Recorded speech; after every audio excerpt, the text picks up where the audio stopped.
লাউ শাক অনেক রেসিপিতেই খেয়েছেন, তবে আজকে এমন একটা সিক্রেট রেসিপিতে লাউ শাক রান্না করছি যেটা একবার খেলে আপনার কাছে মনে হবে এমন রেসিপিতে প্রতিদিনই লাউ শাক খেতে।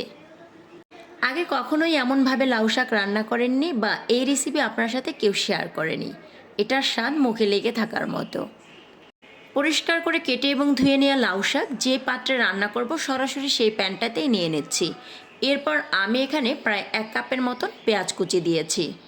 5-6টি দিয়েছি কাঁচামরিচ বাটা, একদম মিহি করে বাটিনি। এরপর 1 টেবিল চামচের মতন দিয়েছি রসুন এবং জিরা বাটা, 2 টেবিল চামচ দিয়ে দিচ্ছি সরিষা বাটা, হাফ টেবিল চামচ করে দিচ্ছি লবণ এবং হলুদের গুঁড়া, আর হাফ কাপ মতন দিয়ে দিচ্ছি সরিষার তেল।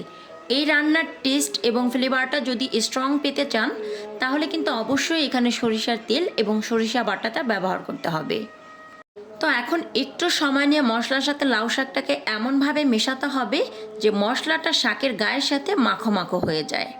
বিশ্বাস করেন, কাঁচা সরিষা বাটা আর কাঁচা সরিষার তেলের একটা কম্বিনেশন ফ্লেভার পাচ্ছি, আর এই কম্বিনেশন ফ্লেভারটা এতটাই স্ট্রং বলে বোঝানো যাবে না। খুব বেশি পানি দেওয়ার প্রয়োজন নেই, সামান্য একটু পানি দিয়ে একটি ঢাকনা দিয়ে এটাকে কুক করে নেব প্রায় 5 থেকে 7 মিনিটের জন্য। লাউ শাক থেকে এক্সট্রা অনেক পানি বের হয়েছে, তবু আমি এখানে হাফ কাপের মতন পানি ব্যবহার করেছি, কারণ লাউ শাকের এই রেসিপিটি একদম ভাজা ভাজা খায় না, ঝোলটা একটু মাখো মাখো থাকে। আর এই মাখো মাখো ঝোলের কারণেই কিন্তু এই রেসিপিটি খেতে বেশ ভালো লাগে। ঢাকনাটা তুলে আমি দারুণ একটা ফ্লেভার পাচ্ছি। আমি আশা করছি আপনারাও বাসায় একবার ট্রাই করবেন এবং এই সুন্দর ফ্লেভারটা নেবেন। তো দেখতেই পাচ্ছেন লাউ শাকের গ্রেভিটা একদম পাতলা বা খুব বেশি ঝরঝরে হয়ে যায়নি, একটা মাখো মাখো গ্রেভিতেই কিন্তু রয়েছে। আপনারা দেখছিলেন দিলশাহারা ওয়ার্ল্ড। এরকম সুন্দর, সহজ এবং সুস্বাদু রেসিপি পেতে অবশ্যই দিলশাহারা ওয়ার্ল্ডের সাথেই থাকবেন।